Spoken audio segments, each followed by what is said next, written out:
धन्यवाद अध्यक्ष महोदय। प्रश्नकाल के समय चंद ही मंत्री हैं जो अगर समय भी ले तो हमें कोई आरोप नहीं, हमें कोई मुश्किल नहीं, क्योंकि पूरी जो आपकी बात होती है सकारात्मक होती है। रोड एक्सीडेंट्स के मामले में आपके उत्तर में विवरण है कि असम में लगभग 27,000 एक्सीडेंट्स हुए हैं और ज़्यादातर एक्सीडेंट्स उसी चीज़ के कारण हुआ जिसमें आपने अपने खुद का उदाहरण दिया कि ये ट्रक ओवरलोड होके आते हैं, बड़ी स्पीड में जाते हैं और रात के समय जब फॉग, और विशेष रूप से अब जो फॉगी कंडीशंस होते हैं शीतकालीन समय में, वो रात के या सुबह के 1 बजे 4 बजे जब जाते हैं, तो क्या आपकी मंत्रालय क्या कर सकते हैं इस संदर्भ में? क्या जो लाइटिंग के संदर्भ में क्या हाईवे कॉन्ट्रैक्टर्स अलग अलग जगह पे लाइटिंग डाल सकते हैं? क्या अलग अलग जगह पर लॉ एंड ऑर्डर कॉन्करेंट है क्या, लेकिन क्या आप सीसीटीवी कैमरा लगा सकते हैं ताकि जानकारी पुलिस तक पहुंचे, डेटा आपके पास रहे और जानकारी पुलिस तक पहुंचे ताकि जो भी ट्रक ओवर स्पीड कर रहा हो उसको हम पहले ही रोक ले? क्या इस प्रकार की कोई सकारात्मक सोच? और सर, एक और कारण मेरे क्षेत्र में ये है और आपको भी पता है कि जोरहाट के लोकसभा क्षेत्र में वो कितने साल हो गए, कितने कॉन्ट्रैक्टर चेंज हो गए, लेकिन वो NH-37 हमारा संपूर्ण नहीं है, बहुत खराब वहाँ पे डिज़ाइन है, जिसके कारण ट्रक्स और ये लाइटिंग के कारण बहुत ही वहाँ पे एक्सीडेंट्स हो रहे हैं। तो जोरहाट में क्या आप डेडलाइन, क्या आपकी मंत्रालय अभी कोई डेडलाइन दे पाएंगे कि वहाँ का हाईवे का काम कब संपूर्ण हो जाएगा? धन्यवाद सर।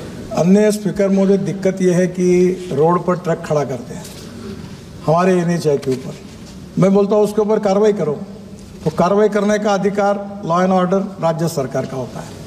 अभी हमने एक इससे तंग आकर एक नया टेक्नोलॉजी करके नियम लगाया कि अब ऑटोमेटिक एक्सल जो है उसमें वेट मैनेजमेंट सिस्टम हमने तैयार किया है और ट्रक के ऊपर लिख के आएगा कि वजन कितना डाला हुआ है, ताकि आप इतने लोगों पर, मैं बोल नहीं सकता आपको इसमें क्या क्या होता है, तो इसलिए मुझे लगता है कि ये भी होगा।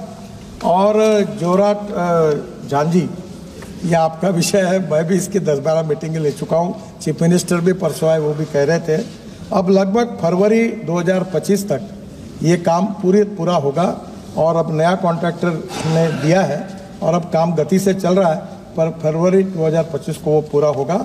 और ये जो कैमरे हैं ये हमने लगाए हैं और अभी हमने किया है कि हमारे पास खाली जगह पड़ी थी, तो हमने एक हम सफ़र करके योजना चालू की है, जहाँ पेट्रोल डीजल गैस स्टेशन होगा और वहीं बाजू में एक छोटा रेस्टोरेंट ढाबा भी होगा और कम से कम 10 ट्रक और 15-20 कार का पार्किंग होगा और वो छोटे जगह पर एक वॉशरूम, टॉयलेट्स भी होंगे और उसमें ट्रक वगैरह अंदर जाके जाएंगे। जो रोड पर पार्किंग करते ये एक प्रॉब्लम। दूसरा प्रॉब्लम हाई स्पीड, ये प्रॉब्लम नहीं है, पूरे वर्ल्ड में हाई स्पीड चलती है। प्रॉब्लम वो है हाई स्पीड नहीं करना चाहिए, उसमें दो मत है, पर प्रॉब्लम लेन डिसिप्लिन का है और लेन डिसिप्लिन में ये इधर से उधर ट्रक वाला लेन बदलता है और स्कूटर वाले उसके अंदर घुसते हैं, तो वो नीचे में गाड़ी और स्कूटर वाले उसमें जाते हैं। तो लेन डिसिप्लिन का पालन करना, इसके लिए अभी कुछ जगह कैमरे शहरों में लगे हैं, फाइन भी लगने लगे हैं बहुत। मुझे भी फाइन लगा, 2 बार भरना पड़ा मेरे कार को मुंबई में, तो ये अभी वो कैमरा में आता है, अब लोग उसकी भी तकरार कर रहे हैं। तो प्रॉब्लम ये है कि ये जितना इंटेलिजेंट ट्रैफिक सिस्टम है वो करेंगे और उसके साथ साथ मन में ह्यूमन बिहेवियर जब तक नहीं बदलेगा। अब पूरे फिल्म स्टार अमिताभ बच्चन हर साल अभी कार्यक्रम है, सबकी मदद कर रहे हैं, क्रिकेटर की मदद ले रहे, सेलिब्रिटीज को ले रहे, स्कूल में कार्यक्रम कर रहे हैं। मैं आपको आह्वान करता हूं कि आपके एरिया में स्कूल के बड़े बड़े कार्यक्रम करिए, हमारे डिपार्टमेंट आपको सहयोग करेगा, एजुकेशन इंस्टीट्यूशन, यूनिवर्सिटीज़, ताकि हम रूल्स ऑफ द रोड के बारे में हम लोग उसका पालन करेंगे, वायोलेशन नहीं करेंगे। अब मेरे सामने एक लाइट सिग्नल लगने के बाद गाड़ी घुस जाती बीच में, वो आई और दूसरे ने डैश मार दी, मैंने आंखों से देखा। इतनी जल्दी क्यों करते हो? रेड सिग्नल लगा तो रुक जाओ ना।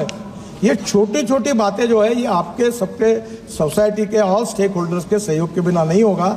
मैं आपको एक बात बताता हूँ, विदेश जाते हैं, मैं चॉकलेट खाता हूँ तो मैं नेचुरली वो अपने जेब में रखता हूँ और हिंदुस्तान में खिड़की से फेंक देते हैं। अब प्रॉब्लम यह है कि हमें बदलना पड़ेगा और छोटे बच्चों के लिए कोर्सेस लगा है, कैंपेन चल रही है। वैसे आप लोग भी आपके कॉन्स्टिट्यूशन में इसकी मदद करिए। बस बॉडी कोड, ये एक मेरे से गलती हुई, हर बार ये हथौड़ा लेके रोड पर खड़े होकर बस बॉडी बनाते थे। और मैं जब करता था तो मेरे पर गरीब लोग हम बेकार हो जाएंगे, ये लुधियाना, पंजाब, इंदौर, हर बार गरीबों का कैसा होगा, मैं हर बार उनको एक्सटेंशन देता था। हमारे समृद्धि महामार्ग पर एक प्राइवेट बस पूरी तरह एक्सीडेंट हो गया, जल गई और 45 लोग जल के मर गए। जब यह बात देखी तो मुझे लगा कि ये तो अपनी गलती है।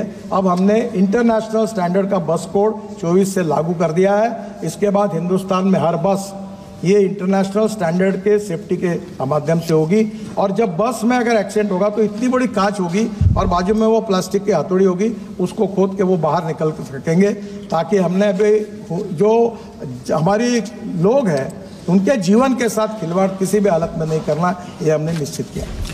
माननीय सदस्यगणों, पूरा सदन इस बात को लेकर चिंतित है। मैं सदन में सभी माननीय सदस्यों से आग्रह करता हूं